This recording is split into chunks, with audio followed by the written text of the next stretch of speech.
तुम्ही माथेरानला फिरायला जाण्याचा विचार करत असाल तर ही बातमी तुमच्यासाठी अतिशय महत्त्वाची। ही बातमी पूर्ण बघा, कारण आजपासून माथेरान बेमुदत बंद असणार आहे। पर्यटकांची फसवणूक थांबवण्यासाठी माथेरान बचाव समितीने माथेरान बंदची हाक दिली आहे। तर घोडेवाल्यांकडून पर्यटकांची दिशाभूल फसवणूक केली जात असल्याचा आरोप करण्यात येतोय आणि त्याला आळा घालण्यासाठी हा निर्णय घेण्यात आला।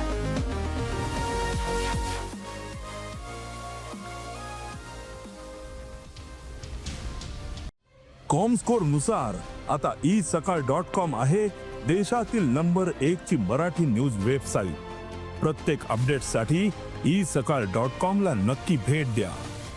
तुम्ही माथेरानला फिरायला जाण्याचा विचार करत असाल तर ही बातमी तुमच्यासाठी अतिशय महत्त्वाची। ही बातमी पूर्ण बघा, कारण आजपासून माथेरान बेमुदत बंद असणार आहे। पर्यटकांची फसवणूक थांबवण्यासाठी माथेरान बचाव समितीने माथेरान बंदची हाक दिली आहे। तर घोडेवाल्यांकडून पर्यटकांची दिशाभूल फसवणूक केली जात असल्याचा आरोप करण्यात येतोय आणि त्याला आळा घालण्यासाठी हा निर्णय घेण्यात आला।